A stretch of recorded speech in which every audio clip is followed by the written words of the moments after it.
There is an unpopular truth about starting late. It is a truth that most people do not want to hear because it shatters our most comforting illusions about time. The truth is this: if you start late, you do not get to move like everyone else. You must run twice as fast just to catch up. The rules are different for you. The pace is different. The required level of effort is different. The person who started their disciplined journey on time can afford to walk, to stroll, to occasionally rest. You cannot. You have already given away your most precious, your most valuable, your only non-renewable asset, time. Now, to hear this can feel like a sentence of despair. It can feel like a judgment, but it is not. It is a declaration of war. It is a wake-up call that, if you are wise, can be forged into your most powerful weapon. Because the person who starts late is given a gift that the comfortable person will never know. They are given the gift of uncommon urgency. They are given the gift of a clarifying fire that burns away all that is trivial, all that is non-essential. This is not a lecture of gentle encouragement. This is a strategic manual for the person who has awakened to the sobering reality that they are behind. It is a philosophy of the sprint. It is the blueprint for a comeback. So if you are ready to stop walking and start running, if you are ready to close the gap between the life you have and the life you should already be living, then you must stay. Your comeback story begins now. There is one resource, one precious commodity in life that is distributed to all of us with a perfect and an unforgiving equality. It is not talent. It is not opportunity. It is not fortune. It is time. We are each granted 24 hours in a day, 86,400 seconds to invest or to squander as we see fit. But unlike money, it cannot be saved. It cannot be borrowed. And most tragically of all, once it is spent, it can never, ever be recovered. Time is a relentless and forward-flowing river. You cannot step in the same river twice. The moment that has just passed is gone forever, swept away into the great ocean of the past. And the fundamental challenge of human existence is to decide what we will do with the moments that are still before us. The philosophy we are here to study today is a philosophy for the person who has awakened, perhaps with a jolt of panic, to the sobering realization that they have allowed too much of that river to flow by without a clear purpose. It is a philosophy for the person who has spent too many years drifting in the gentle currents of indecision, of distraction, and of comfort. It is a philosophy for the late starter. And the first great truth the late starter must confront is this: your race is different. Imagine two runners at the start of a great marathon. The first runner begins the moment the starting pistol fires. He is on time. He can afford to settle into a comfortable, steady, and sustainable pace. He can enjoy the scenery. He has the magnificent advantage of a long road ahead of him. Now imagine a second runner who, for his own reasons, spends the first half of the race sitting on the sidelines. He is distracted. He is uncertain. He is waiting for the perfect moment to begin. And then, halfway through the race, he awakens. He looks up and sees the other runners, miles ahead, and a cold, clarifying realization washes over him. I am behind. What must this second runner do? Can he now begin the race at the same comfortable jogging pace as the first runner? Of course not. To do so would be to guarantee his failure. If he wants to have any hope of finishing the race, let alone of catching up, he must now run with a different level of intensity. He must run a sprint. He must be willing to endure a level of discomfort that the first runner, the one who started on time, will never have to know. This is our situation. We must be brutally honest about it. The wasted time, the squandered days, the lost years, they are gone. They are like water that has already passed under the bridge. We cannot go back and recover them. We cannot undo the long, unproductive seasons of our past. And to spend even one more precious moment lamenting that fact is to waste the very resource we have so little of. The past is a classroom, not a prison. Its only value is in the lessons it can teach us for the design of our future. And the great lesson of a late start is this: it is a clarifying event. To start late is not a death sentence. It is a diagnosis. And with a clear diagnosis, for the first time, we can write an effective prescription. In fact, there is a strange and paradoxical advantage that belongs only to the late starter. The person who starts on time, the person for whom things have always been relatively on schedule, can be susceptible to a dangerous disease. The disease of complacency. They can afford to drift. They can afford to be casual with their time. They can afford to say yes to trivial distractions. They lack the one magnificent and all-powerful gift that has just been bestowed upon you. That gift is urgency. Urgency is a fire. It is a fire that burns away all that is non-essential in your life. It is a clarifying and purifying force. When you truly understand that you are behind and that your time is finite, you suddenly have no more patience for the trivial. You are given the gift of clarity. The late starter does not have the luxury of pursuing a dozen different goals. They are forced to distinguish between the vital and the unimportant. They must ask, with a ruthless honesty, what is the one, single, most important objective that I must achieve? Their priorities, which were once a foggy and confusing landscape, become crystal clear. You are given the gift of focus. The late starter can no longer afford the lazy comfort of distraction. The hours spent on mindless entertainment, the endless scrolling through social media, the long and pointless conversations, you now see them for what they are. They are thieves, stealing the precious minutes you need to close the gap. Urgency is the greatest and most natural antidote to distraction, and you are given the gift of humility. The late starter has no room for arrogance. They know they do not have all the answers. They must become a voracious and intense student. They must be willing to learn quickly, to apply the lessons immediately, and to cast aside their ego for the sake of their progress. This urgency, this clarity, this focus, this humility, these are the components of a new and powerful philosophy. It is the philosophy of the sprint. A sprint is not a state of frantic, chaotic burnout. That is panic. A sprint is a period of intense, strategic, and all-consuming effort, designed for a single purpose, to close the gap. It is a temporary but total commitment. And the 7 disciplines we are about to study are the constitution for the person who is running this sprint. They are the laws that govern the comeback. First, we will learn the principle of radical honesty and the great decision. This is the starting pistol of our race, the moment we stop lying to ourselves and commit to the sprint. Second, we will learn the law of accelerated effort. This is the new, non-negotiable pace we must adopt, the discipline of stacking productive days without fail. Third, we will learn the discipline of deliberate sacrifice. This is the art of pruning our lives, of cutting away the comforts and the distractions so that all of our energy can be channeled into our forward momentum. Fourth, we will learn the art of mastering your internal state. This is the mental toughness required to run through the pain, to push past the tired thoughts and the voices of fear. Fifth, we will learn the alchemist's principle. This is the profound art of taking the base metal of the pressure and anxiety we feel and transmuting it into the gold of focused, relentless energy. Sixth, we will learn the law of the vital few. This is the strategic wisdom of the late starter, the discipline of focusing only on the 20% of activities that will produce 80% of the results. And seventh, we will learn the discipline of accelerated growth. This is the commitment to work harder on ourselves than on our job, to compress years of learning into months, because we understand that to close the gap in our results, we must first close the gap in our skills. This is our blueprint.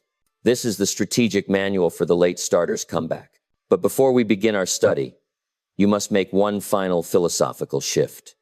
You must change your relationship with your past. The goal is not to erase the past. You cannot get the wasted days back. The goal is to redeem the time you have left. The goal is to make the remaining days of your life so productive, so meaningful, so full of growth and contribution that they render the years of neglect insignificant by comparison. Think of it like a great rocket launched towards the moon.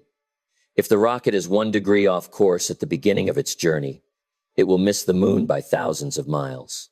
But if that same rocket makes a sharp 10-degree course correction later in its journey, that single, intense, and difficult maneuver can change its entire trajectory and ensure it arrives at a magnificent destination. The late starter is the one who has the courage to make that sharp 10-degree course correction. The initial change is more difficult. It requires more fuel, more force, more discipline. But the new trajectory it creates is dramatic and life-altering. The past is a canceled check. You cannot cash it. The future is a promissory note. It is a promise of what could be. But today, right now, this very moment, this is the only cash you have. The philosophy of the sprint is about how you will spend it. Are you ready to begin?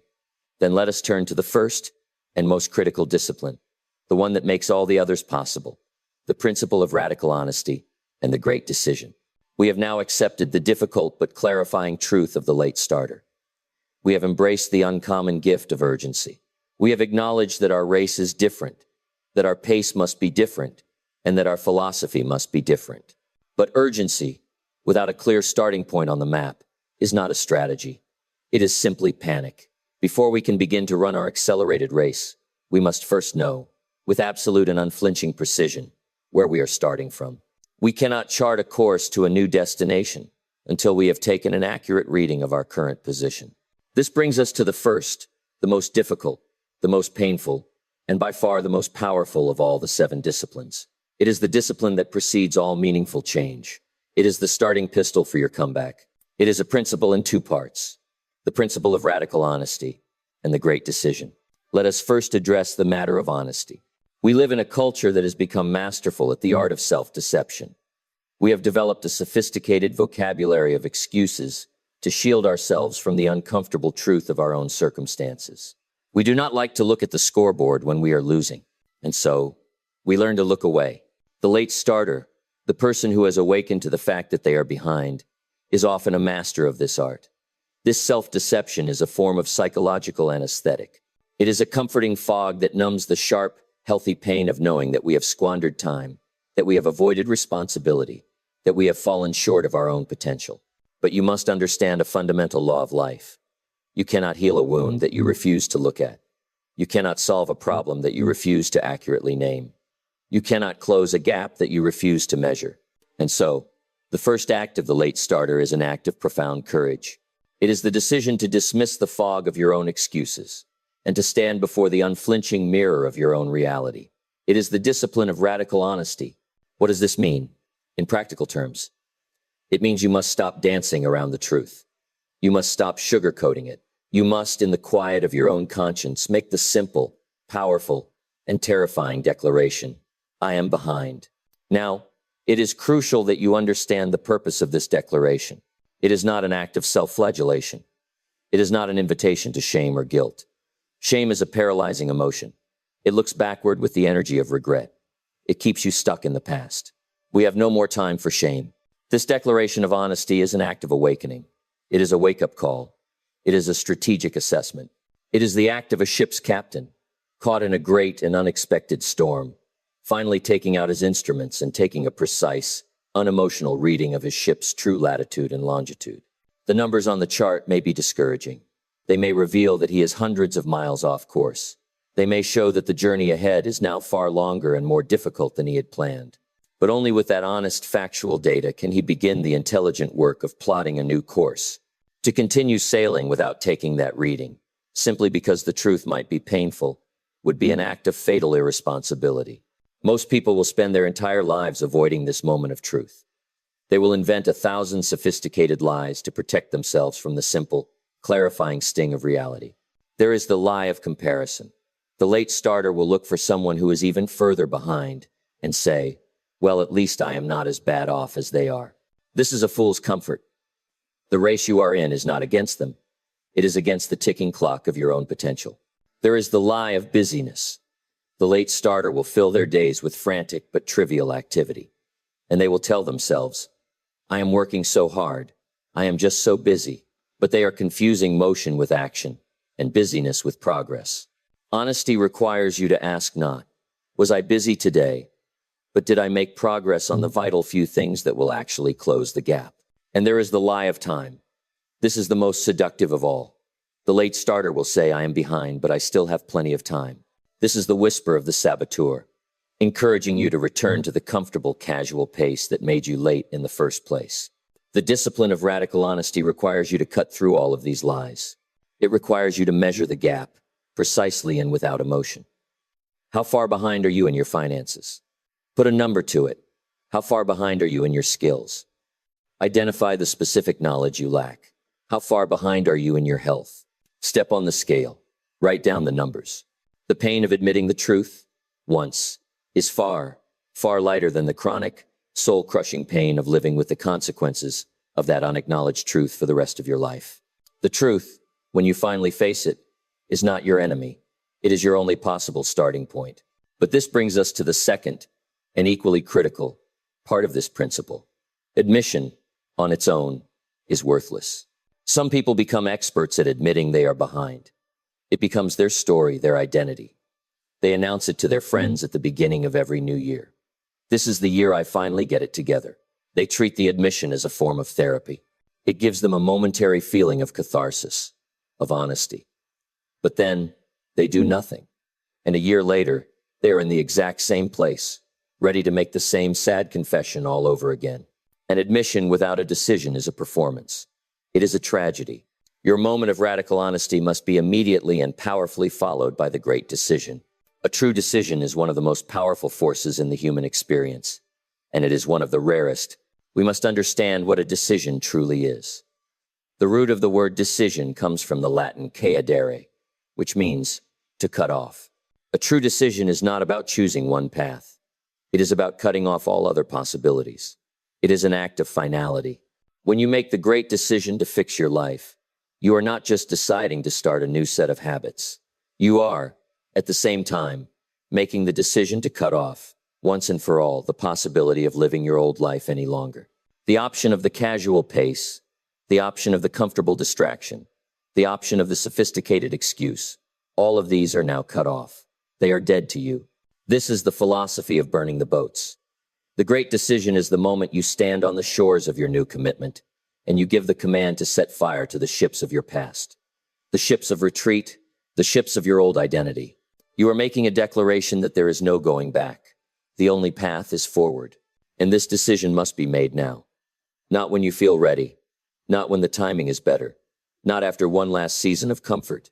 Now, today, in this very hour, a decision to start tomorrow is not a decision. It is a sophisticated form of procrastination. The resistance loves tomorrow. All true power, all true change, happens in the immediate and unforgiving laboratory of now. Every single day you delay making this great decision, you fall further behind. The gap widens. The race becomes harder. And what, precisely, are you deciding? You are deciding that you will do what it takes, not what is convenient, not what is comfortable, not what fits neatly into your current lifestyle. You are deciding to subordinate your entire life, for a season, to the single, overriding mission of closing the gap. This will require a new and different mentality. It is the mentality of urgency. You must feel it in your chest when you wake up in the morning. You must carry it with you throughout the day. You must understand, at a gut level, that if you do not push yourself harder, focus more intently, and sacrifice more deeply than you ever have before, you will continue to live in the shadow of your own unfulfilled potential. This will test you. It will require you to work when you do not want to. It will require you to say no when it is uncomfortable. It will require you to push yourself through days when your energy is low and your mind is full of doubt. But you must always remember the alternative. The alternative is living another year, another 5 years, knowing that you could have caught up but you did not make the decision. The alternative is watching opportunities pass you by because you could not bring yourself to pay the price. The alternative is the quiet, gnawing regret of a race lost, not because you lacked the ability, but because you lacked the resolve. And finally, you must understand that the great decision is not a one-time choice. It is a singular, foundational event, like the signing of a great constitutional document, but it must be reaffirmed every single day through your actions. You will make the great decision today, in a moment of clarity and power. But tomorrow morning, when the alarm rings, when you are tired and comfortable, the resistance will be there to greet you. It will whisper, the decision was made in a moment of emotion. It wasn't realistic. You can make it up later. And in that moment, your first action of the day, the act of getting out of bed, the act of starting your work, is your daily reaffirmation of your new constitution. It is your pledge of allegiance to the new person you have decided to become. Every time you break your own word in these small daily moments, you build the habit of letting yourself off the hook. And that habit kills progress faster than any external challenge. You must learn to say to yourself, I will not break this. Even if no one would notice if you quit, you would notice. And the worst, the most damaging person you can ever let down is yourself. This, then, is the starting line. It is a line drawn in the sand of your own life. It is the point where everything changes. Not the day you achieve your goal. Not the day you get the results. The day you truly decide is the day you separate yourself from who you have been. It is the definitive before and after moment of your entire comeback story. From this moment forward, every choice you make, every action you take, either moves you closer to closing the gap, or it keeps you stuck in the past. There is no middle ground, There is no neutrality. The choice is yours. Every day, you will choose the work over the comfort. You will choose progress over your excuses. You will choose the future you want over the past you have lived. It is not about being perfect. A committed person will stumble, but they will get back up. A committed person will find a way, no matter how far behind they are. And when you do fix it, when you finally close the gap and stand on the other side, you will know something that most people never will. You will know that you are the person who had the courage to face the truth and the resolve to run fast enough to change it. This is the power of radical honesty and the great decision. It is the turning point. It is the moment your life stops drifting and starts being driven. It is the starting pistol of your race. Now, with this decision made, with the race begun, we must immediately turn our attention to the pace we must adopt. We cannot hope to win a sprint with the habits of a jogger. And this brings us to our second discipline, the law of accelerated effort. We have now taken the first and most courageous step. We have made the great decision. We have looked into the unflinching mirror of radical honesty, and we have declared, with a quiet and firm finality, that the story of the person who is behind ends today. The starting pistol for our race has been fired. But a decision, no matter how profound, without a corresponding and immediate change in the magnitude of our action, is a powerless decision. A declaration of war must be followed by the full and total mobilization of the army. A comeback story is not written with intentions. It is written with an extraordinary level of effort. This brings us to the engine of the comeback, the principle that governs our new pace, the discipline that will propel us across the gap. This is our second discipline, the law of accelerated effort. Let us begin with a simple and unforgiving mathematical truth. You cannot close a gap by moving at the same speed as the person you are chasing. If the person in front of you is walking, and you are also walking, the distance between you will remain constant for all of eternity. To close the gap, you must run. And if the person in front of you is running, you must run even faster. This is not a philosophy. This is physics. And it is the first law that the late starter must embrace. Your pace must be different. The level of effort that is average or normal is no longer available to you. Your new standard of effort must be extraordinary. Now, this is the point where the resistance, our ancient internal enemy, will begin to whisper. It will say, "That's not fair." It will say, "That sounds too hard." It will say, "I'll burn out." But we have already decided that we are no longer listening to that voice. We are architects of a comeback, and a comeback requires a different set of rules. To understand this, imagine a great rocket attempting to leave the Earth. To break free from the planet's powerful gravitational pull, the rocket must achieve what scientists call escape velocity. It must burn a massive and astonishing amount of fuel in a short, intense, and violent burst of power. A slow, gentle, and balanced ascent will never break orbit. The rocket will simply fall back to where it started.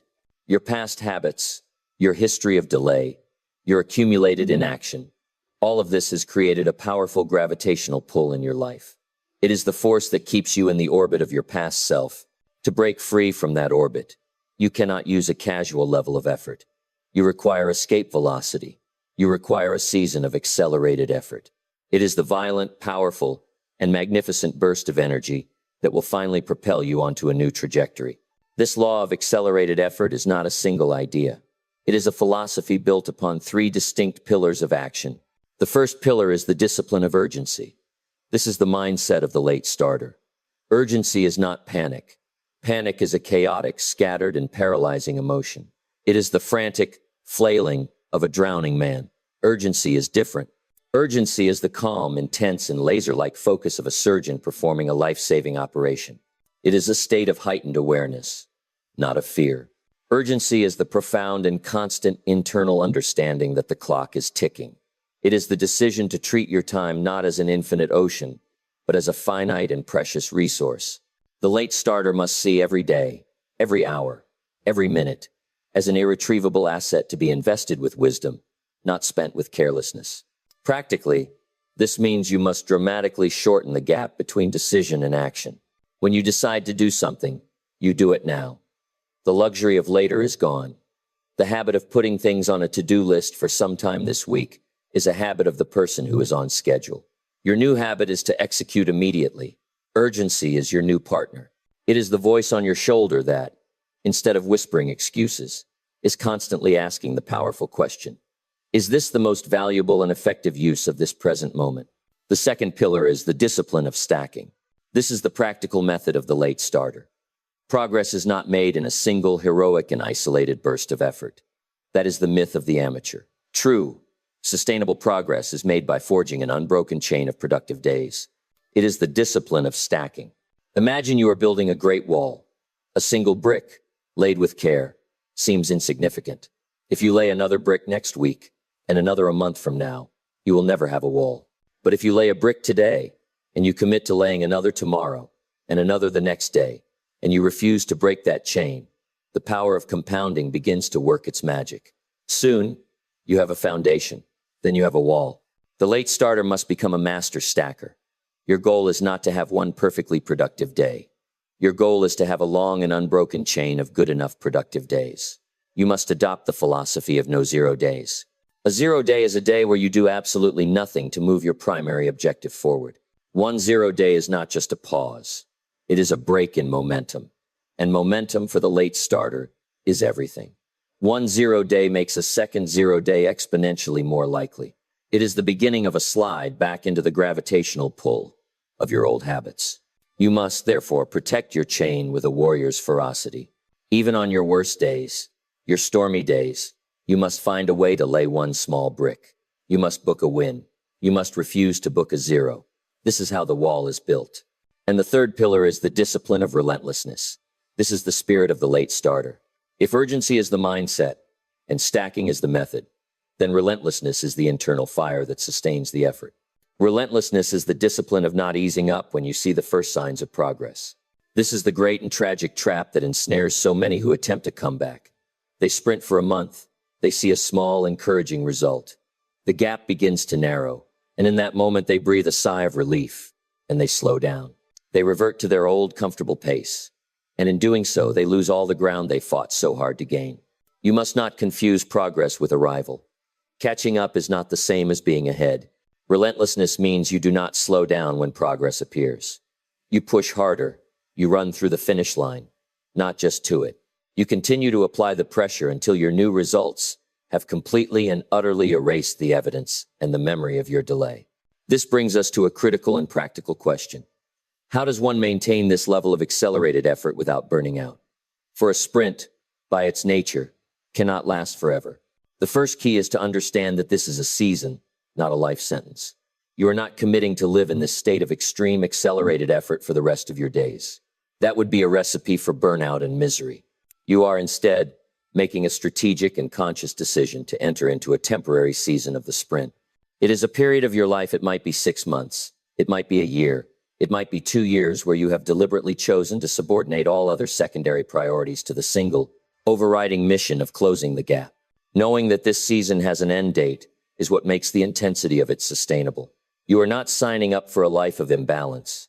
You are signing up for a short-term, strategic imbalance to create a long-term future of magnificent balance and freedom. The second key to a sustainable sprint is to work sharper, not just harder. Accelerated effort is not about frantic, mindless, 16-hour days. That is the path of the fool. It is about the ruthless and intelligent application of your energy. This is where the future disciplines we will discuss become so critical. It means applying the law of the vital few. You cannot accelerate everything in your life. You must identify the 20% of your activities that are producing 80% of your results, and you must pour the full force of your accelerated effort into that vital 20%, while ruthlessly cutting away the rest. And it means practicing strategic recovery. The professional sprinter understands that the magic of their speed is not just in the running. It is in the recovery between the sprints. A life of accelerated effort requires a disciplined approach to sleep, to nutrition, to periods of true mental rest. This is not laziness. This is not a lack of commitment. This is the woodcutter sharpening his axe. It is the intelligent architect understanding that the crew cannot work 24 hours a day. The rest is a vital and productive part of the work itself. Consider the athlete training for the Olympics. For the year leading up to the Games, their life is not balanced. It is a life of extraordinary, focused, and accelerated effort. They make deliberate sacrifices. They train with a relentless urgency. But their intensity is also intelligent. It is paired with world-class nutrition, with meticulous attention to sleep, and with strategic periods of recovery. They are running a sustainable sprint. You must become the Olympic athlete of your own comeback story. When you commit to this law of accelerated effort, a new identity begins to be forged. You are no longer the person who is behind. You become the person who knows how to close any gap. You develop a new and profound respect for your own capacity. You discover reserves of energy and resolve you never knew you possessed. And you will redeem your past. You cannot get the wasted days back, but you can make the days you have left so productive, so meaningful, and so full of growth and contribution that they render the years of neglect insignificant by comparison. This, then, is the engine of your comeback. It is the powerful, demanding, and transformative pace that turns your great decision into a great and tangible result. But this pace, this intense and fiery engine, cannot be fueled if your energy is constantly being drained by the dead weight of a comfortable and cluttered life. You cannot hope to win a sprint while carrying an unnecessary and heavy backpack. This brings us to our third discipline, the art of strategic subtraction, the art of lightening the load for the race ahead. This is the discipline of deliberate sacrifice. We have now made the two great foundational commitments of the late starter. With our first discipline, we have made the great decision, the commitment to face the truth of our position and to fix it. With our second, we have committed to the law of accelerated effort, the decision to run a strategic sprint, to stack productive days, and to operate with a relentless sense of urgency. The starting pistol has been fired, and we are now moving at speed. But a sprinter does not run a race while wearing a heavy winter coat and carrying a week's worth of luggage. The decision to run fast is simultaneously and implicitly a decision to leave behind everything that is not absolutely essential for the race. This brings us to our third, and for many, the most practically challenging discipline of all. It is the discipline that requires us to make difficult and sometimes painful choices. It is the art of strategic subtraction. This is the discipline of deliberate sacrifice. Let us begin by dismantling a pervasive and dangerous myth of our modern culture. It is the myth of end. It is the fantasy that you can have it all at once. It is the belief that you can achieve an extraordinary new future and hold on to all the comfortable habits of your present. The person under the spell of this myth says, I want to get into the best shape of my life and I want to continue going out with my friends for drinks 3 nights a week. They say, I want to build a business from the ground up and I want to maintain all of my current hobbies, my leisure time, and my 8 hours of entertainment every weekend. This is a fantasy. And for the late starter, it is a fatal fantasy. You must accept an unforgiving law of the universe. It is the law of displacement. Your time, your energy, and your focus are finite, zero-sum resources. Every hour you give to one activity is an hour you cannot give to another. Every unit of your willpower that you spend on a trivial choice is a unit that is unavailable for a vital one. The life of accelerated effort is not about adding more to your already overflowing plate. That is the path to immediate burnout. The life of accelerated effort is about ruthlessly, strategically, and deliberately clearing your plate of everything except the absolute essentials. Imagine you are in a hot air balloon, and your goal is to ascend to a great and magnificent new altitude. But the balloon is weighed down. It is tethered to the ground by heavy sandbags. These sandbags are your comforts. They are your distractions. They are your non-essential commitments. They are your time-wasting habits. As long as you cling to these weights, you can burn all the fuel you want, but you will never rise. To ascend, you must engage in the art of sacrifice. You must begin cutting the ropes. Each comfort you release, each distraction you abandon, is a sandbag you are dropping. And with each one that falls away, the balloon begins to rise, faster and more effortlessly than you thought possible. This brings us to the two great categories of sacrifice that the late starter must make. They are the sacrifice of comfort and the sacrifice of approval. Let us first speak of comfort. Comfort is the seductive and silent enemy of all great ambition. It is the drug of the status quo. It is the siren song that whispers to the sailor, the harbor is safe. The open ocean is dangerous. Stay here. But for the late starter, the harbor is no longer safe.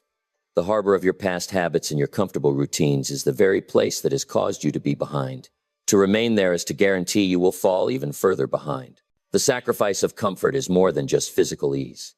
It is the sacrifice of the comfortable routine of sleeping in. It is the sacrifice of the comfortable habit of passive entertainment at the end of a long day. It is the sacrifice of the comfortable feeling of avoiding a difficult but necessary task. You must, for a season, learn to reframe your entire relationship with comfort and discomfort. For the person who is on schedule, the feeling of discomfort can be a signal that something is wrong. But for you, the late starter in your season of the sprint, discomfort is your new compass. It is the signal that you are on the right path. The feeling of muscular strain is the sign that you are building strength. The feeling of mental fatigue after a period of deep work is the sign that you are expanding your capacity. The feeling of awkwardness in a new and challenging situation is the sign that you are growing. You must learn to lean into productive discomfort. You must learn to find a quiet satisfaction in it, knowing that it is the very friction that is creating your new future. And you must be brutally honest about the price you have been paying for your comfort. The comfort you buy today is paid for with the currency of your future freedom.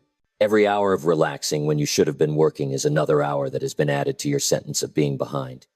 You are trading your permanent freedom for a temporary feeling. The architect of a comeback understands that this is a fool's bargain. This brings us to the second, and for many, the more difficult sacrifice. It is the sacrifice of approval. When you make the great decision, when you commit to a life of accelerated effort and deliberate sacrifice, you are breaking an unspoken social contract with the people around you. Your new discipline, your new focus, your new intensity, it will act as a giant, uncomfortable mirror. And in that mirror, the people around you may see a reflection of their own complacency, their own lack of discipline. And this will make them uncomfortable. You must prepare yourself for the pushback. The transcript states this with perfect clarity. Friends will ask, "Why are you working so much?" You need to relax. Family members may question your new priorities. People may say, "You are too focused," or "too intense." They will try, often with good intentions, to pull you back to the comfortable, familiar, and less threatening version of yourself that they have always known. Their discomfort is not your responsibility. Your responsibility, during this season of the sprint, is to your future self. You will have to endure a period of being misunderstood. You will feel, at times, lonely and isolated. The path of the architect is often a solitary one, especially in the beginning. You must be willing to sacrifice the temporary, social comfort of fitting in for the permanent, internal satisfaction of building a life you are proud of. Imagine a lone wolf. It feels the instinct that the current territory is no longer sufficient. It makes the difficult choice to leave the comfort and safety of the pack to venture out into the unknown in search of new, more abundant territory. The journey is lonely. It is filled with risk. But it is this willingness to go alone, to sacrifice the comfort of the pack, that allows it to eventually establish a new, thriving pack of its own. You must have the courage to be the lone wolf for a season. So how do we practice this difficult art? How do we take up the pruning shears and begin to make these deliberate sacrifices? The first tactic is to conduct a sacrifice audit. You must perform a ruthless and honest audit of your time, your energy, and your money. Go through your calendar for the last month. Go through your bank statements. Go through your daily routines. And for every single activity, every commitment, every expense, you must ask the clarifying question. Is this activity serving as fuel for my sprint? Or is it a sandbag weighing my balloon down? The answer will often be uncomfortable, and you must act on that information without hesitation. This leads to the second tactic. You must create a stop-doing list. Every ambitious person has a to-do list, but the late starter must have a stop-doing list that is even more important. This is your written declaration of the sacrifices you are making for this season. It might say, "I will stop watching television on weeknights. I will stop engaging in pointless arguments on social media. I will stop the habit of mindless scrolling on my phone. I will stop saying yes to social commitments that do not align with my primary objective." This list is your pruning guide. It is your commitment to strategic abandonment. The third tactic is a powerful reframing of your mindset. You must adopt the philosophy of the trade-off. You are not giving things up. That is the language of deprivation and victimhood. You are trading them for something of far greater value. You are not giving up an hour of television. You are trading an hour of passive consumption for an hour of skill development that will increase your value in the marketplace.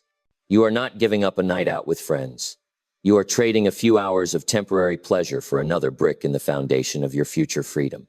You are not giving up an expensive comfort purchase. You are trading a fleeting dopamine hit for a deposit into your investment account that will work for you for the rest of your life. This is not sacrifice. This is intelligent, strategic investing. Consider the Olympic athlete in the year before the Games. Their life is a magnificent study in deliberate sacrifice. They sacrifice a normal social life. They sacrifice the pleasure of eating whatever they want. They sacrifice the comfort of sleeping in. Are they deprived? Are they suffering? No. They are focused. They are architects of a peak performance. They are making a series of intelligent, short-term trade-offs in pursuit of a single, magnificent, and life-altering goal. You must become the Olympic athlete of your own comeback. When you begin this process of deliberate sacrifice, when you start cutting the ropes of your sandbags, you will not feel deprived. You will feel lighter. You will feel faster. Your energy will no longer be drained by the constant demands of the trivial. Your focus will no longer be fragmented by 1,000 competing, low-value activities. And by sacrificing the need for the approval of others, you are forced to learn how to approve of yourself. You are forced to build your own internal source of validation, based not on the opinions of others, but on the quiet, irrefutable evidence of your own daily discipline. This season of the sprint, this period of deliberate sacrifice, is temporary. It is not a life sentence, but it is a non-negotiable price. It is the price that must be paid for the life of freedom and accomplishment that is waiting for you on the other side. The discipline of sacrifice, then, is the strategic act of lightening the load for the race you must now run. It is the choice of the professional sprinter to wear the lightest shoes and to carry no extra weight. But even the lightest, most focused, and most unburdened sprinter will encounter the great internal enemies of fear and fatigue. The next battle is not with our schedule, or with our friends, or with our comforts. The next battle is with the saboteurs inside our own minds. And this brings us to our fourth discipline, the art of mastering your internal state. We have now committed to the demanding but liberating path of the late starter. We have made the great decision born from radical honesty. We have embraced the law of accelerated effort, committing to a strategic sprint. And we have accepted the discipline of deliberate sacrifice, cutting away the weight of comfort and the need for approval to lighten our load for the race ahead. We have, in essence, architected our external world for a comeback. We have cleared the schedule. We have simplified the mission. We have silenced the external distractions. But now, we must turn our attention to the final and most challenging frontier. We must turn inward, for it is here, on the silent, invisible battlefield of our own mind, that the race is ultimately won or lost. Even with the perfect plan and an empty schedule, the late starter will be confronted, day after day, by the powerful, internal forces that seek to pull them back into a state of inaction. This brings us to the discipline that forges the mental toughness of a champion. This is our fourth discipline, the art of mastering your internal state. To begin, we must understand a fundamental truth of the human condition. You are not the voice in your head. You are the one who hears it. Your mind will produce a constant stream of thoughts, feelings, and impulses. The vast majority of these are not conscious commands from you, the architect. They are pre-programmed automatic survival mechanisms, born from millions of years of evolution. And the two most powerful of these mechanisms, the two great internal saboteurs that the late starter must conquer, are the voice of fear and the voice of fatigue. These voices are not you. They are the ancient guardians of your comfort zone. Fear is the guardian whose job is to protect you from risk, from uncertainty, from the possibility of failure. Mental fatigue, the voice of tired thoughts, is the guardian whose job is to conserve your energy, to keep you from expending resources on difficult tasks. Their intentions are, in a primitive sense, good. They want to keep you safe and stagnant. But you, the architect, are no longer interested in stagnation. You are in the business of growth. And all growth, by its very definition, happens outside the comfort zone. Therefore, you must learn to treat these internal voices not as commanders to be obeyed, but as advisors to be heard, and then, very often, to be overruled. Imagine you are the captain of a great ship on a difficult voyage. Your conscious, disciplined mind, your highest self, is the captain. Fear and fatigue are two senior, but often mutinous, members of your crew. They are constantly on the bridge, offering their advice. Fear will point to every dark cloud on the horizon and scream, "Turn back, there is a storm ahead." Fatigue will point to a calm, comfortable-looking port and advise, "Let us rest here. The journey is too long." A weak captain allows the panic of the crew to dictate the ship's course. They are tossed about by every doubt and every desire for ease. A strong captain listens to the reports from the crew.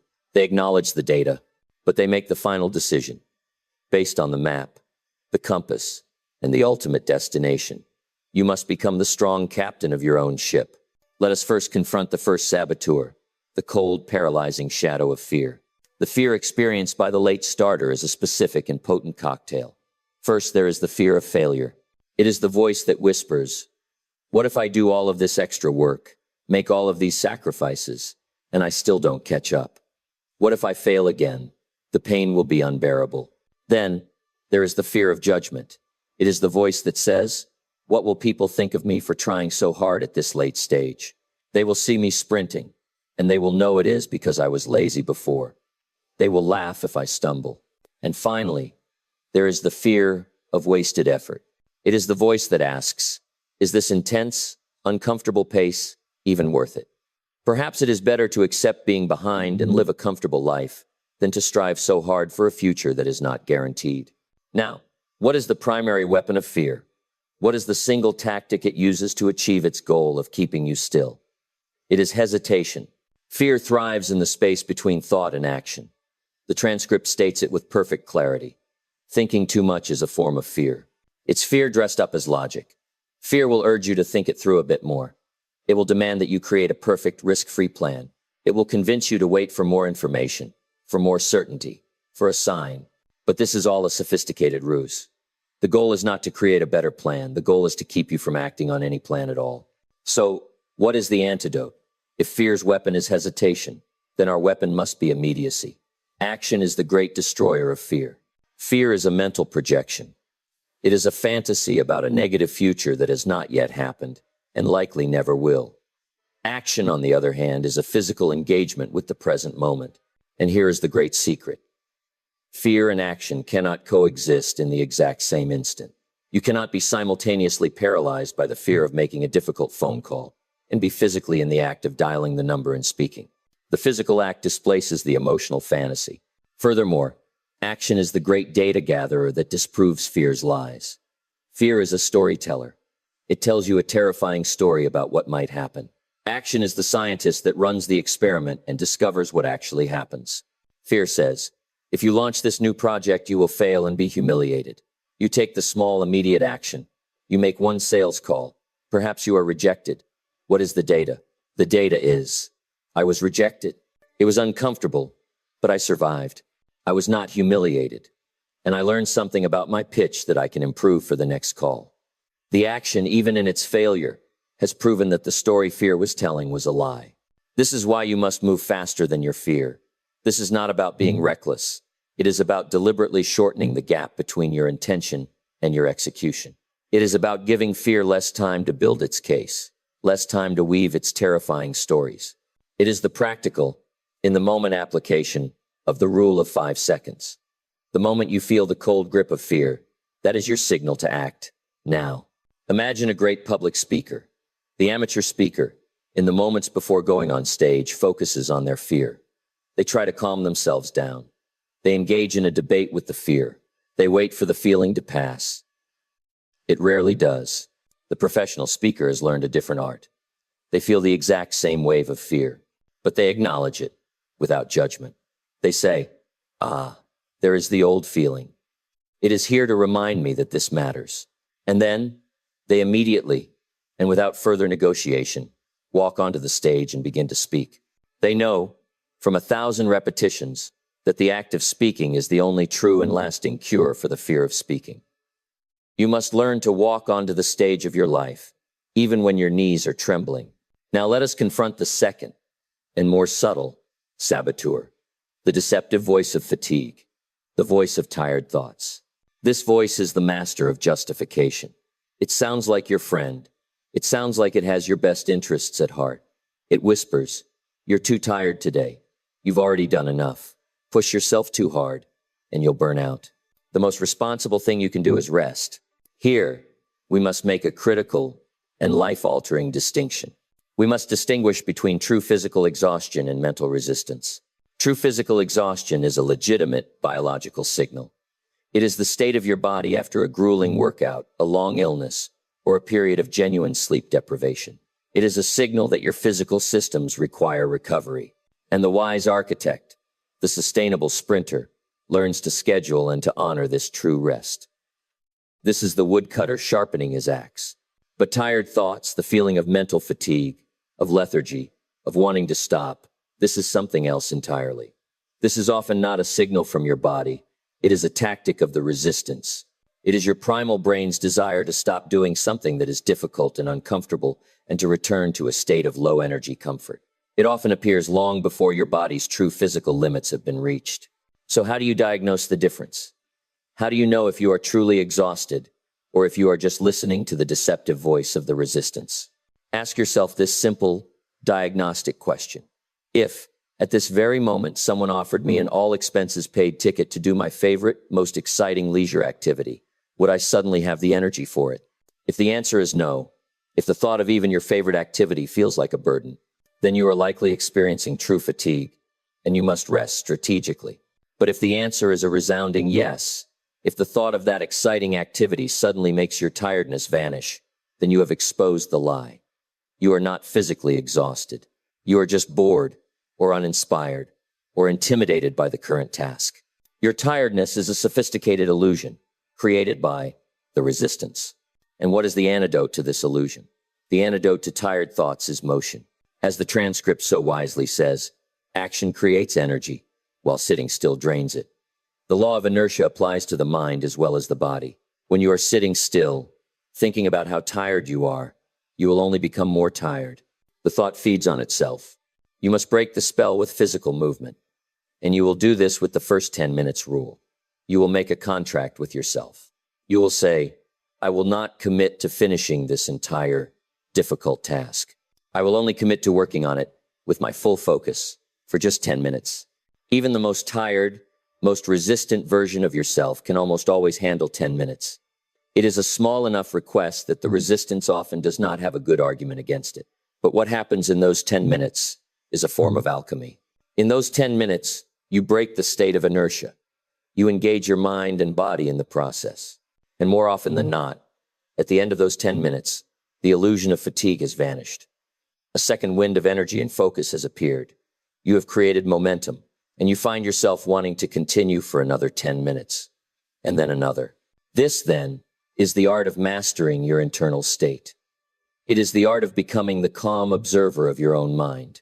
Your fears, your tired thoughts, your anxieties, they are events that happen within you. They are not you. You are the consciousness that is observing these events. The amateur is merged with their internal state. They think, I am afraid or I am tired. Their identity has become the feeling. The architect, the master, learns to create a space of separation. They think, I notice that the feeling of fear is present in my body. I observe that the thought, I am tired, has appeared in my mind. This subtle shift in language is a profound shift in identity. You are no longer the storm. You are the calm, unshakable sky in which the storm is passing. And from this place of calm observation, the architect makes their choice. They acknowledge the voice of fear. They acknowledge the voice of fatigue. And then they calmly and deliberately turn their attention back to the blueprint. And they ask the only question that truly matters. What is the next, small, immediate action? This is the internal martial art of the late starter. It is the mental toughness that allows the sprinter to keep running, even when their lungs are burning and their mind is screaming at them to stop. With this internal fortitude now established, we are ready to face the external world. We must learn to harness the very pressure of our situation, not as a weight that crushes us, but as a powerful and propulsive force. And this brings us to our fifth discipline, the alchemist principle, the art of transmuting pressure into power. We have now confronted the great internal battlefield. We have learned to face the saboteurs of fear and fatigue, not with hope, but with a superior discipline. You have been given the tools to master your own mind. You have followed this strategic briefing this far, which tells me that your decision to close the gap is a serious one. You are not merely interested, you are committed. You are an architect of a comeback. If you are ready to continue this advanced training, to learn the strategic disciplines of focus, alchemy, and accelerated growth that will fuel your sprint, then I invite you to make your commitment to this journey official. Subscribe to this channel now. Consider it your enlistment in this academy for the late starter. By subscribing, you ensure you will not miss the critical strategic weapons we are about to unveil, and you join a community of sprinters who are running this same vital race. Enlist in your own comeback. Subscribe now. And let us move on to the next phase of our strategy. We have now journeyed deep into the internal landscape of the architect. We have learned to master our internal state, to act with deliberate courage in the face of our fear, and to push past the deceptive whispers of our tired thoughts. We have become the calm and steady captain of our own mind. But as the late starter, as the person who is running the strategic sprint to close the gap, there is one feeling, one state of being that will be our constant and unavoidable companion. It is the feeling of pressure. It is the pressure of time lost. It is the pressure of the mountain we have yet to climb.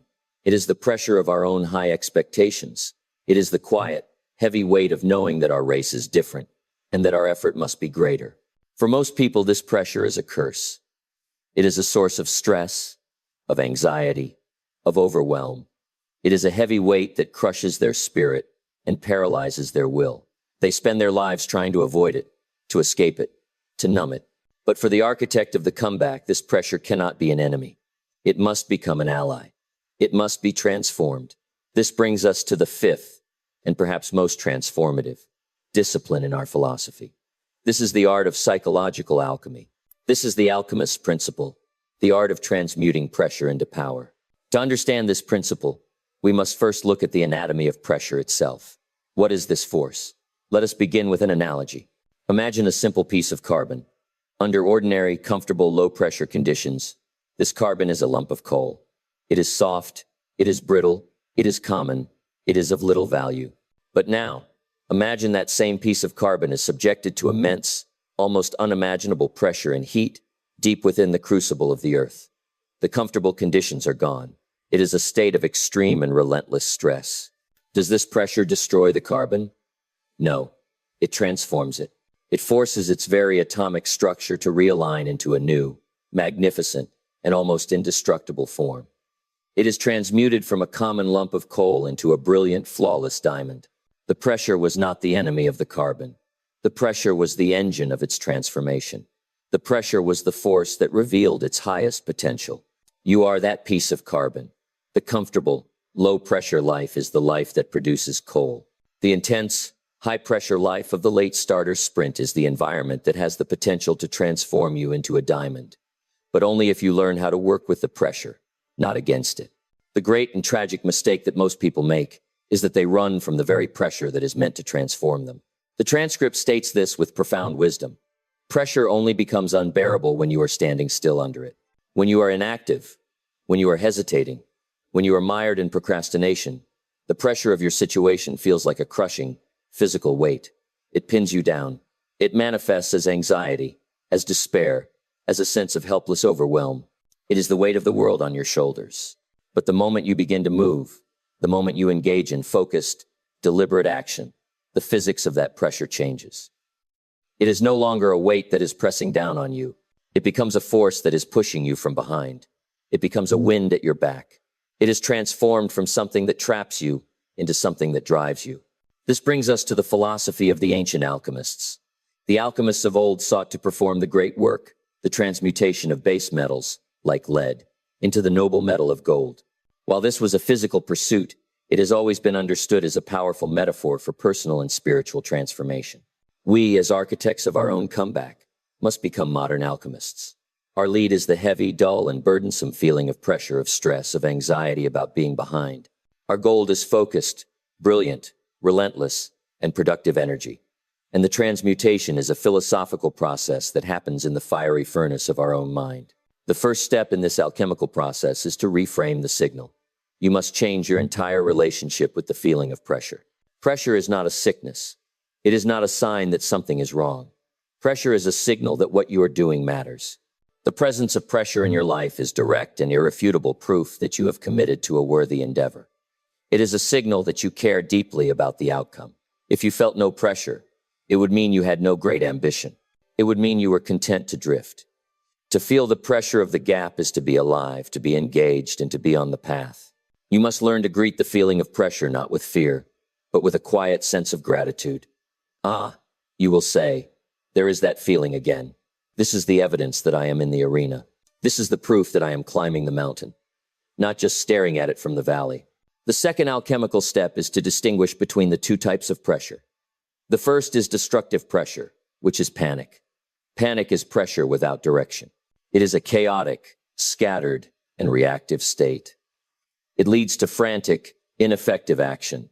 It is the flood we spoke of earlier, a force of destruction. The second is constructive pressure, which is urgency. Urgency is pressure that has been captured, channeled, and aimed. It is focused, it is intense, it is steady, and it is highly productive. It is the powerful river, flowing with immense force through a narrow and well-defined canyon. The great reversal, the secret of the alchemist, is this. The amateur feels pressure, and their instinct is to seek a release.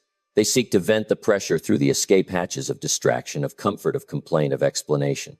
The alchemist, the architect, feels that same pressure, and their trained instinct is to seek a conduit. They do not seek to release the pressure. They seek to channel it directly into the next, single, productive action. So how do we, in practical terms, build this alchemical laboratory in our own lives? How do we perform this transmutation, day by day, moment by moment? The first tactic is to name the pressure and aim the pressure. The moment you feel that vague, formless, and anxious weight of pressure beginning to build, you must immediately stop and perform this two-step mental discipline. First, you give the pressure a specific name. You do not just say, "I feel stressed." That is too vague. You say, with precision, "This is the pressure of my looming financial deadline."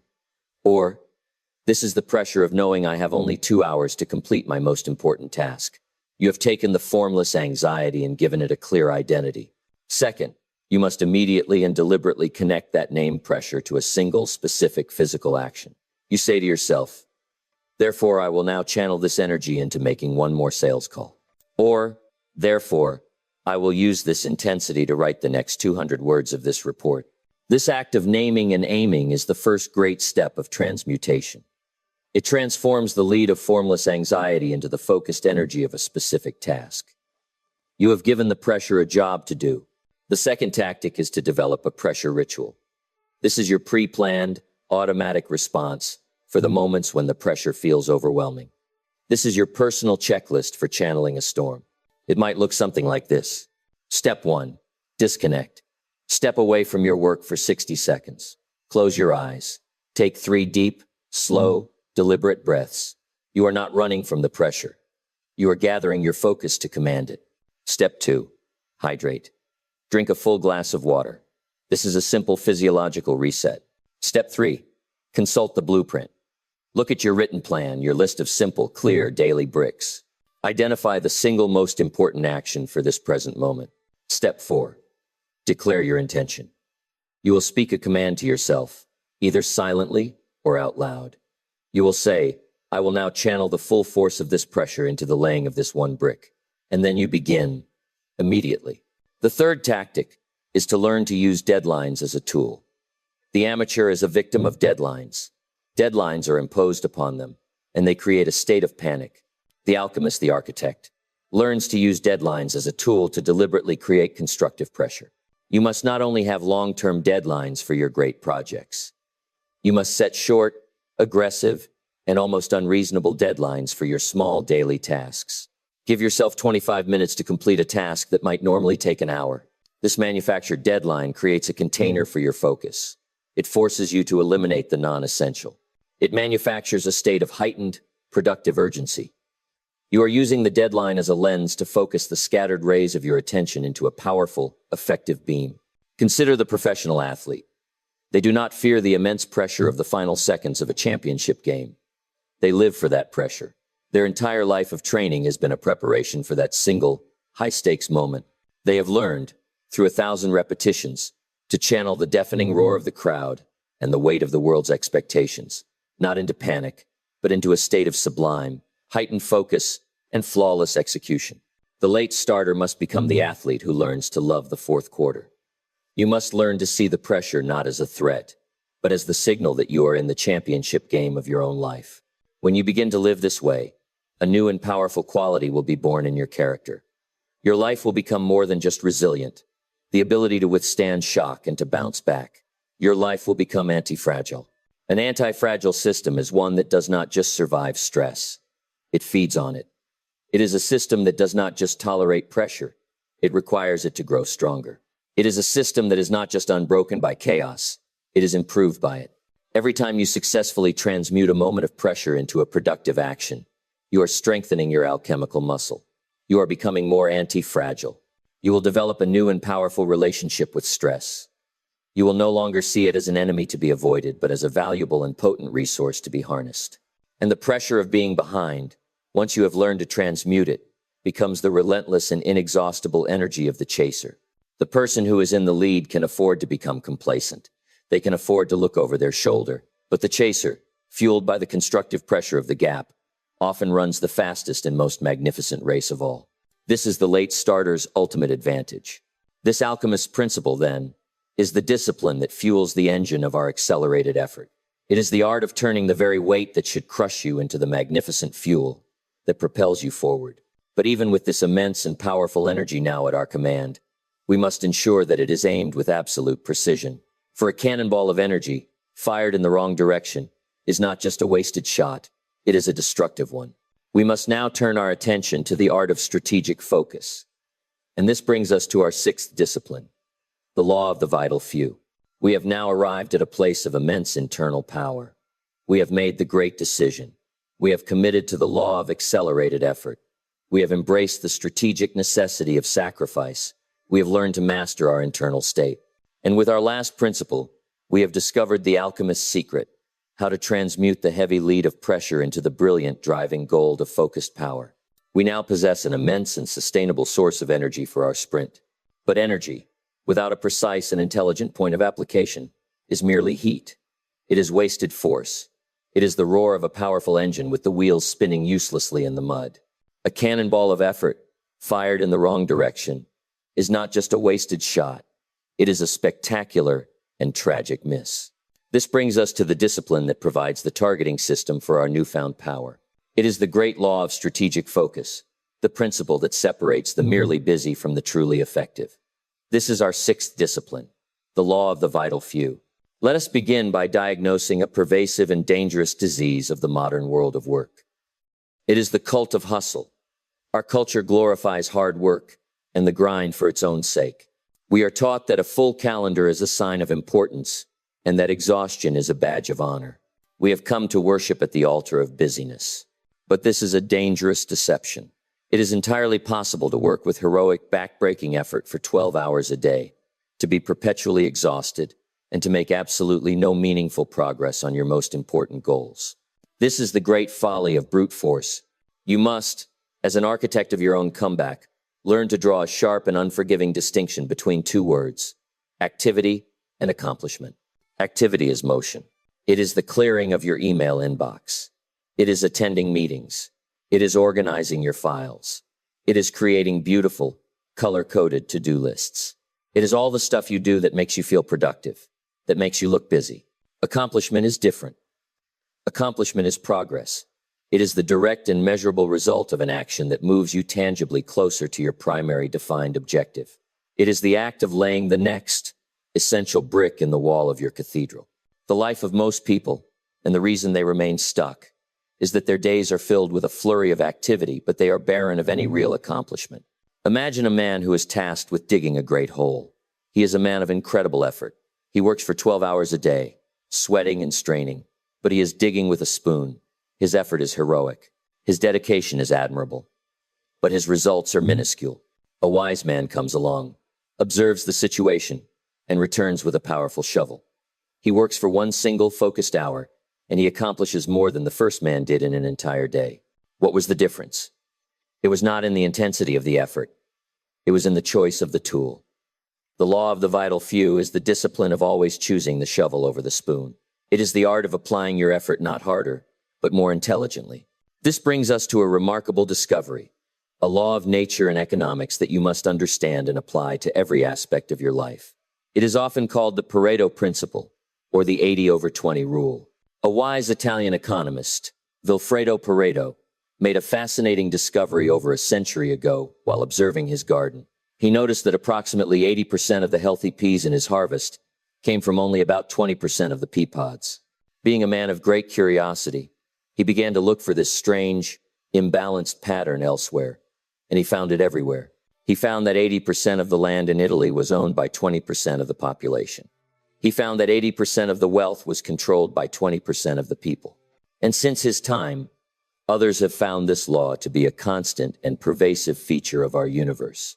In a business, 80% of the sales will come from 20% of the customers. In a city, 80% of the traffic will be on 20% of the roads.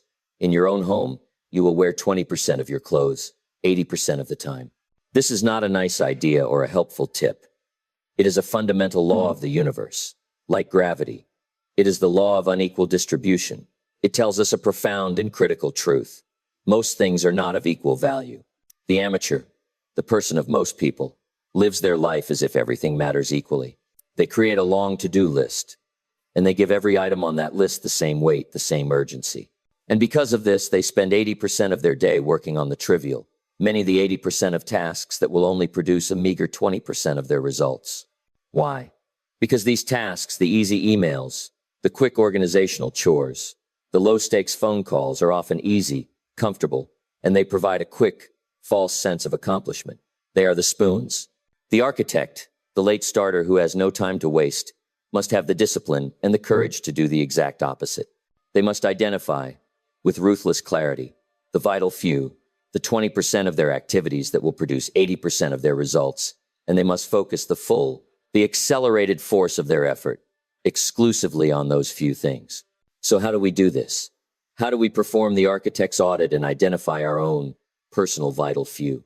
The process of identification requires the radical honesty that we have already committed to.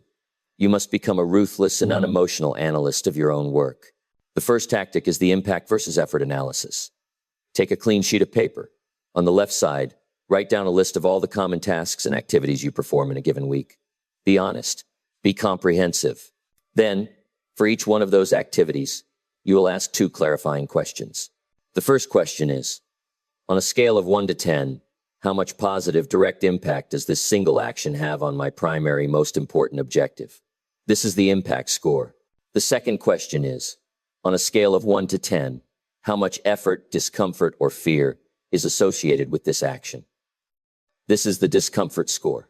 When you have finished this audit, you will discover a remarkable and illuminating pattern. You will find that the vast majority of your activities have a low impact score and a low discomfort score. These are the trivial many.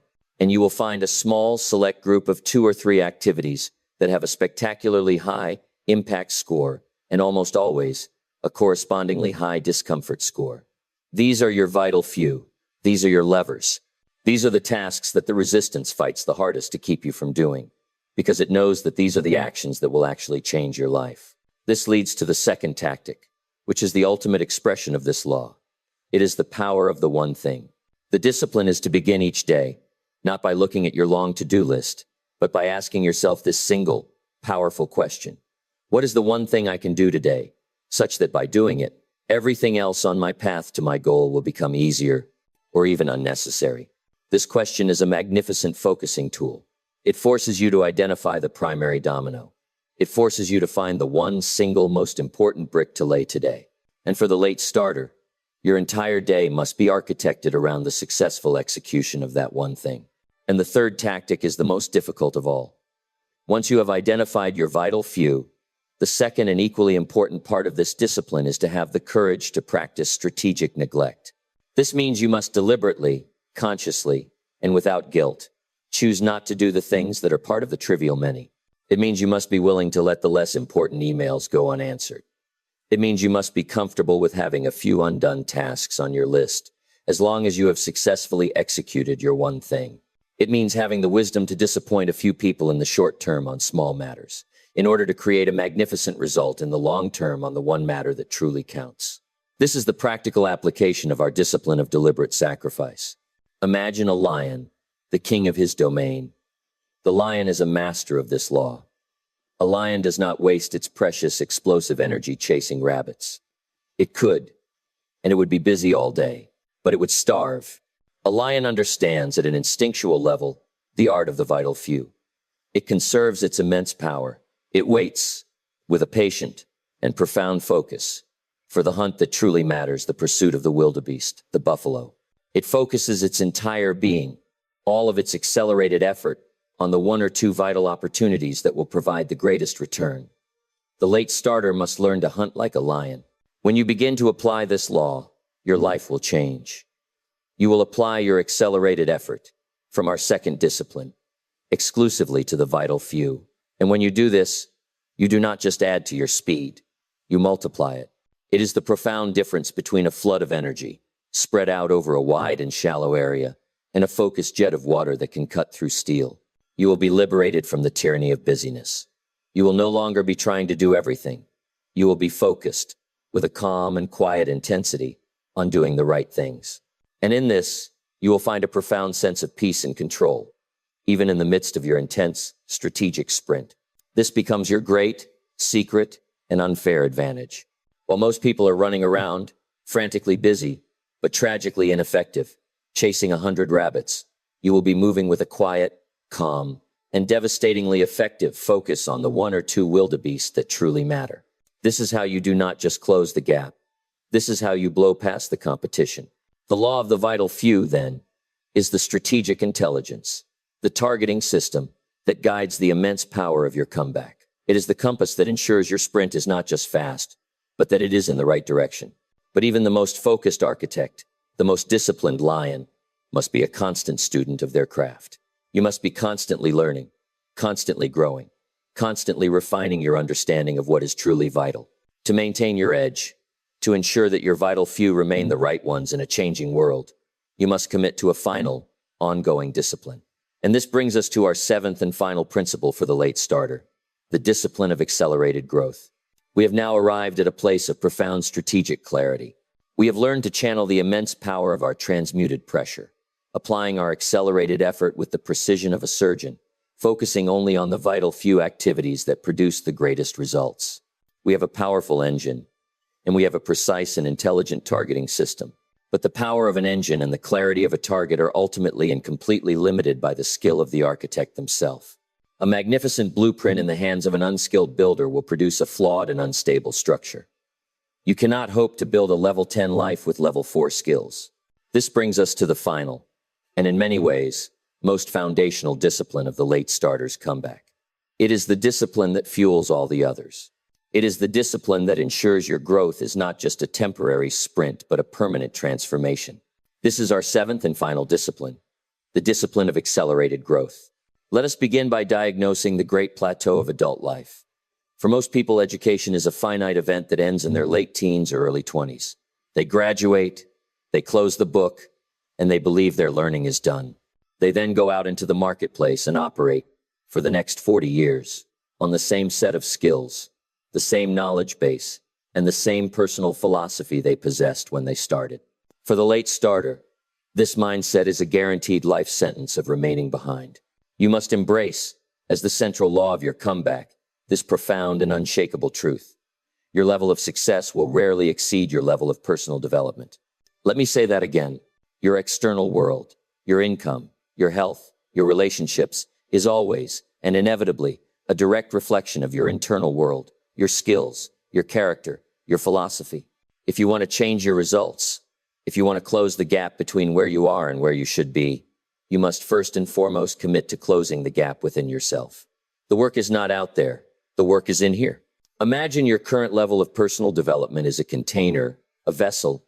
Your results, your income, your opportunities, your success are the liquid that fills that container. You can pray for more liquid. You can work frantically to pour more liquid in. But if you do not first commit to the work of expanding the size of the container itself, all that extra liquid will simply overflow and be wasted. The work of the architect is not to chase more liquid. The work of the architect is to build a bigger container. The discipline of accelerated growth is the art and science of that construction. This is where we must revisit and deepen the great distinction between a formal education and a self-education. Your formal education is what you were given. It was the foundation that others laid for you. It made you employable. It taught you how to fit into the existing machine. It gave you your first set of tools. Your self-education is what you give to yourself. It is the process of deliberately and strategically forging the new, superior tools required for your comeback. It is the work that makes you not just employable, but valuable. It is the work that will make you your fortune. And for the late starter, this cannot be a casual, hobbyist approach to learning. It must be a sprint. It must be an intense, focused, and strategic period of accelerated growth. You must have the discipline to compress years of learning into months. So what is the curriculum for this accelerated university? What must the late starter study with such ferocious intensity? The curriculum has 4 essential subjects. The first, and most foundational, is the ongoing study of philosophy. This is the study of your internal operating system. This is the very work we are engaged in right now, in this lecture series. The late starter must first rebuild their core philosophy. You must study and internalize the principles of discipline, of responsibility, of resilience, and of value. You cannot build a new life on the foundation of an old and flawed philosophy. You must first become a new person in your mind before you can become a new person in your results. The second subject is specialized knowledge. This is the study of your craft. This is your primary weapon. In the field you have chosen to create value, you must commit to an accelerated journey toward mastery. Those who started early have a decade or more of experience on you. You cannot catch up by working at a casual pace. You must immerse yourself. You must read every significant book in your field. You must study the top performers, not with envy, but with the focused intensity of a student. You must deconstruct their methods, understand their mindset, and learn from their mistakes. You must become a voracious and relentless student of your craft. The third subject is the study of high-value meta skills. These are the force multipliers. They are the skills that amplify the value of your specialized knowledge. For the late starter, there are 3 that are non-negotiable. The first is the art of sales and persuasion. Do not be put off by these words. At its heart, sales is the art of effectively communicating the value of an idea, a product, or a service to another human being. It is the art of moving others to action. Whether you are an entrepreneur, an employee, or an artist, your ability to persuade will be a primary determinant of your success. The second is leadership. Leadership is the art of organizing and inspiring the efforts of others toward a common goal. Even if you are not in a formal management position, you must learn to lead yourself, to lead your projects, and to influence those around you with a clear and powerful vision. And the third is communication, both written and spoken.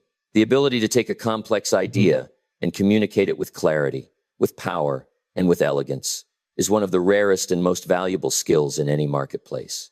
The specialist who can only speak the technical language of their craft is a cog in the machine. The specialist who can also sell, lead, and communicate is the one who designs the machine.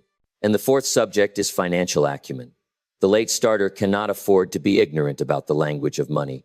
You must, with urgency, learn the principles of budgeting, of investing, of debt management, of wealth creation. This is what ensures that the results of your accelerated effort are not squandered, but are wisely channeled into the construction of your financial fortress. Imagine 2 carpenters. Both are tasked with building a house. The first carpenter shows up with the tools he was given 20 years ago, a rusty saw, a bent hammer, a dull chisel. He works with immense, brute force, sweating and straining, and makes slow, laborious progress. The second carpenter, realizing the inadequacy of his old tools, makes a strategic decision. He spends the entire first week of the project not building the house, but in his workshop. He is forging and sharpening a new set of master-level tools. The first carpenter, seeing this, mocks him for wasting time and not doing the real work. But in the second week, the second carpenter arrives on the construction site with his new, superior tools. And with his sharp saw and his perfectly balanced hammer, he builds the house in half the time and with a far greater level of quality and craftsmanship. The late starter must be willing to spend time in the workshop. The discipline of accelerated growth is your season in the workshop, forging the superior tools that will allow you to close the gap with astonishing speed. So how do we attend this accelerated university? What are the practical methods for this intense sprint of learning? The first is the immersion method. The late starter cannot afford to dabble. You must immerse yourself in your chosen subject with a singular focus. This is not about reading 1 book a month. This is about reading a book a week. This is not about listening to a podcast here and there. This is about turning your car into a non-stop university on wheels, where every commute is a part of your curriculum. You must saturate your mind with the information and the philosophies you need to acquire. The second is the just-in-time learning principle. To avoid the trap of passive theoretical learning, you must learn what you need for the next immediate step in your plan. If the next brick you need to lay is to build a website for your new business, then that is what you immerse yourself in learning. You learn, and then you immediately apply. This makes the learning practical, it makes it sticky, and it directly fuels your forward momentum. The third, and most powerful, method is the mentorship shortcut. The single fastest way to compress a decade of experience into a year is to learn directly from someone who has already run the race and won. You must seek out mentors and coaches. Be humble, be a voracious student, ask intelligent questions, respect their time.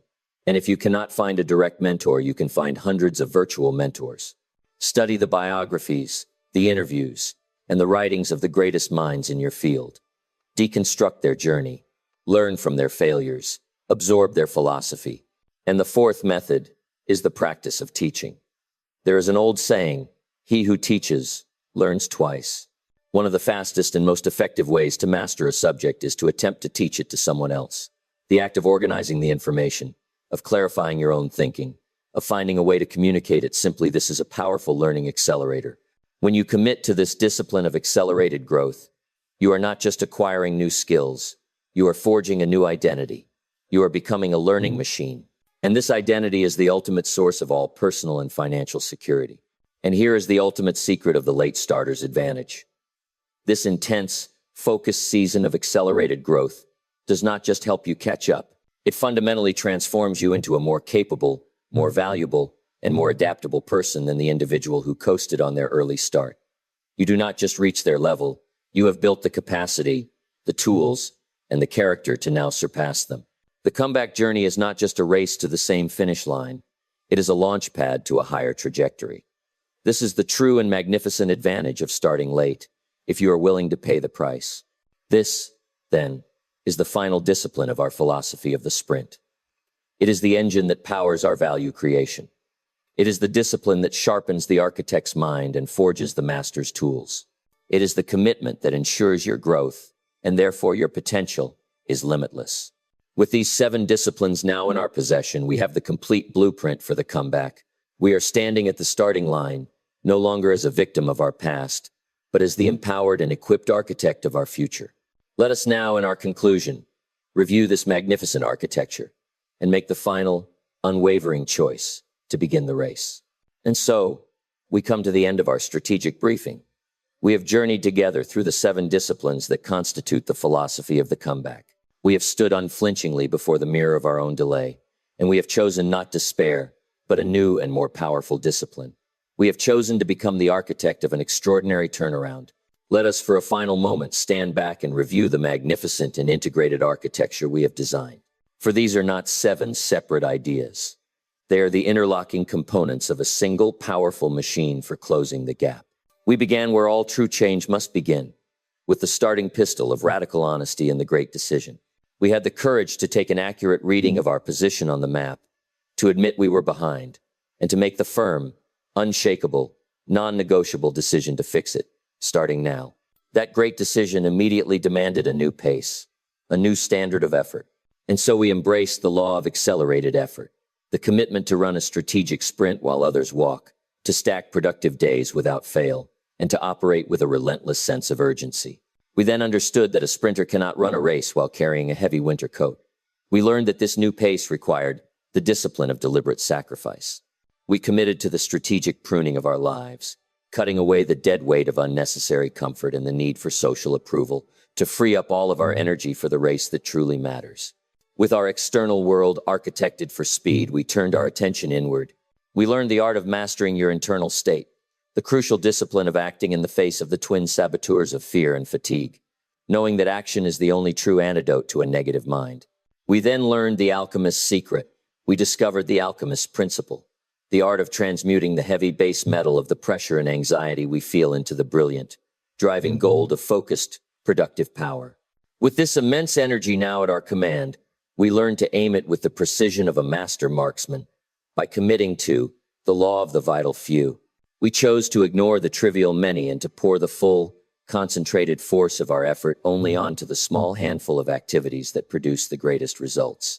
And finally, we understood that to close the gap in our results, we must first close the gap in our skills. We committed to the ultimate engine of the comeback, the discipline of accelerated growth, the philosophy of working harder on ourselves than we do on our job. Do you see the power of this architecture? It is a complete and cohesive operating system for a comeback. It is a philosophy that leaves nothing to chance. And the central message, the single truth that holds this entire structure together, is this. Starting late is not a sentence of failure. It is a clarifying event that, when paired with an extraordinary philosophy and an uncommon level of effort, can be forged into your greatest advantage. And so, you now have the blueprint. The knowledge is yours. And with this knowledge, you find yourself standing at a great and final crossroads. From this moment forward, you can no longer claim the comfort of ignorance. You know what is required, and you must choose.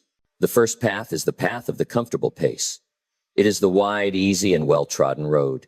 It is the choice to acknowledge that you are late, but then to continue moving at a normal pace, hoping that time will somehow bend in your favor.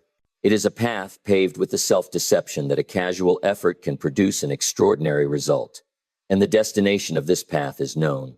It leads to a life of being perpetually behind, of watching the finish line of your own potential move further and further away with each passing year. It leads to the dull, permanent, and heavy ache of regret. And then there is the second path. It is the path of the sprint. It is the path of the 7 disciplines. It is the harder path, yes, but only for a season. It is the path that demands more of you now. It requires the discomfort of accelerated effort, the pain of deliberate sacrifice, the focus of the vital few. And the destination of this path is also known. It leads to the incredible, exhilarating satisfaction of watching the gap close. It leads to the forging of an unbreakable character in the crucible of your effort. And it leads to the profound and quiet self-respect that comes only to the person who has faced a disadvantage and conquered it, not with excuses, but with superior will and a superior strategy. You will face one of 2 pains in life: the sharp, temporary, and productive pain of the sprint, or the dull, permanent, and destructive ache of regret. One is the pain of growth. The other is the pain of stagnation. Today, with this knowledge in your hands, you must choose your pain. This philosophy, this entire lecture series, is worthless if it remains a collection of interesting ideas in your mind. Its only value is in its immediate and relentless application. Your comeback story does not begin tomorrow. It does not begin next week. It begins in the very next hour, with the very next choice you make. And your first act as the architect of your own comeback is not to go and overhaul your entire life at once. That is the path to overwhelm. Your first act is to choose one discipline from our study, just one, and to take the smallest possible, most immediate, and most courageous action on it today. If you choose the discipline of radical honesty, your action today is to take out a clean sheet of paper and write down, with unflinching truth, the exact dimensions of the gap you intend to close. If you choose the discipline of deliberate sacrifice, your action today is to identify and cancel one subscription, or to say no to one commitment that you know is a waste of your precious time. If you choose the discipline of accelerated growth, your action today is to go and acquire one good book that will teach you a vital skill, and to commit to reading the first chapter before you sleep tonight. Choose your one brick and lay it now. This is how the comeback is built, not with a single grand leap, but with the quiet, relentless, and accelerated stacking of one disciplined day upon another. Our time together is now at an end, but your race is just beginning. The blueprint is in your hands. The clock is ticking. The past, with its wasted days and its missed opportunities, is unchangeable. It is a canceled check. But the future, the great and glorious expanse of your potential, is a promissory note waiting to be cashed. And today is the only currency you have to do it with. Spend it well. Run well. The finish line is waiting. Your first act as the architect of your comeback is not a grand gesture. It is a small, quiet, and immediate action. It is the decision to take one piece of this philosophy and apply it today, not tomorrow, now. Your second brick is a commitment. After this lecture ends, take out a pen and paper. Define the one area of your life where you will apply the law of accelerated effort. And define the one simple, sacrificial act you will perform for the next 7 days. And your third brick is a commitment to your own strategic education. First, subscribe to this channel as a declaration that your training is ongoing. Second, save this strategic manual. Put it in your arsenal. You will need to review it when the race becomes difficult. And finally, share this philosophy with one other person who you know is also ready to stop walking and start running. Our strategic briefing is complete, but your race has just begun. The blueprint is in your hands. The clock is ticking. Run well,